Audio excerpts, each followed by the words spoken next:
সনদে স্বাক্ষরকারী দেশ, তারা বলেছেন জেনুইন নির্বাচন।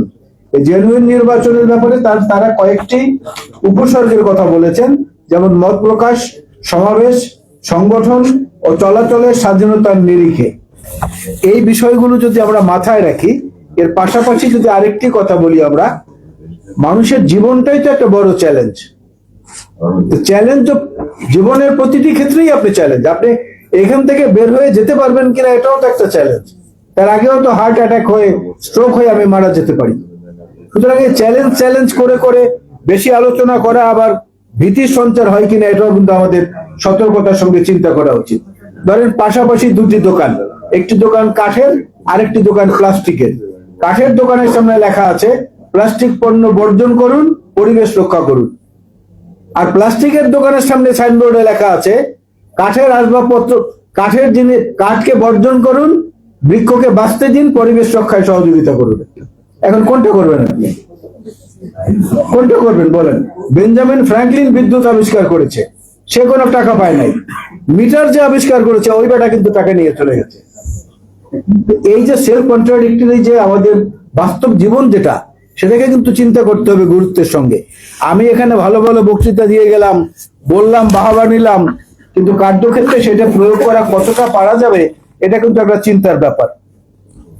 স্বপ্নে দেখে না কে যেন একজন স্বপ্নের কথা বলেছেন।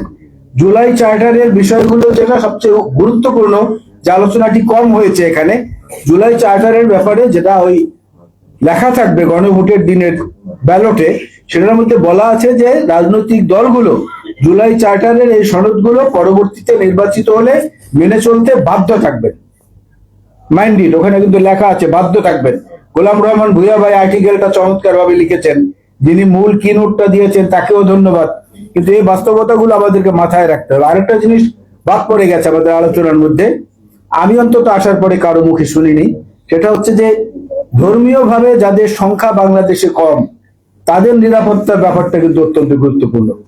বিশেষ করে পাহাড়ি জনগোষ্ঠী, সনাতন ধর্মাবলম্বী এবং অন্যান্য ধর্মের যারা আছে তাদের এই প্রসঙ্গটা কিন্তু আমাদের আলোচনায় আসেনি। আর হচ্ছে যে ভোটটাকে তো একসময় এমন করা হয়ে গিয়েছিল যে ভোট মানে হচ্ছে কোনো বিওটি না, ওটা হচ্ছে বিওএটি ভোট, আর এনওটি নোট। এই তো ছিল ভোটের অবস্থাটা। সেখান থেকে ফেরত আনাটা কিন্তু হঠাৎ করে যদি আমরা চিন্তা করি যে হবে, তাহলে সেটা হবে না। সবকিছু নিজেদের মনের মধ্যে থেকেও সহনীয় করার একটা বিষয় আমাদের নিজেদের মধ্যে থাকতে হবে। স্বপ্নের কথা যেটা বলেছি, এই স্বপ্নটা আমার কাছে মনে হয় যেন একটা পুঁজিবাদী চিন্তা। কারণ স্বপ্নের মধ্যে দেখবেন যে কোনো প্রেমিক কোনোদিন স্বপ্ন দেখে নাই যে এমন একটা প্রেমিকার সঙ্গে তার বিয়ে হচ্ছে যে নিতান্ত দরিদ্র, পরের বাড়িতে বুয়াগিরি করে খায়।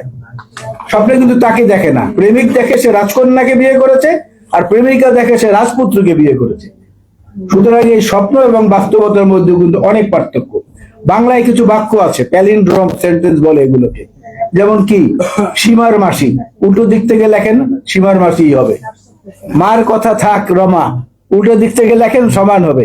চাষের চা, কাকা তো কাকা, চাচা তো চাচা, দেখেন উল্টো দিক থেকে লিখলেও সমান হবে। তো আমরা যাবো কোথায়? আমাদেরকে তো থাকতে হবে এই দেশের মাটিতেই, এখানেই তো থাকতে হবে।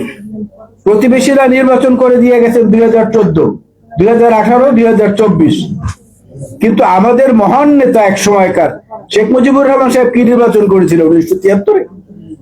সেটা করেছিলেন কি?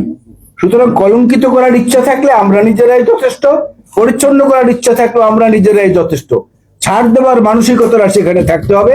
সে ছাড় দেওয়ার জন্য বিএনপি তার হার্ট, তার মস্তিষ্ক, তার রক্ত সঞ্চালন যা বলেন সব হচ্ছে দেশনেত্রী বেগম খালেদা জিয়া। আজকে তাকে ওই অবস্থায় রেখেও আমরা কিন্তু নির্বাচনী কর্মকাণ্ডের মধ্যে রয়েছে। এ কথাটা আমি আপনাদেরকে আবার স্মরণ করিয়ে দিলাম বিনয়ের সাথে। তার এই অবস্থার মধ্যেও কিন্তু আমরা প্রার্থিতা ঘোষণা করছি, আমাদের প্রার্থীরা মাঠে আছেন। এটা মানুষের কাছে আস্থার জায়গাটা রাখার জন্য, যেন নির্বাচনের প্রক্রিয়া যেন কোনো রকম বিলম্বিত না হয়। সুতরাং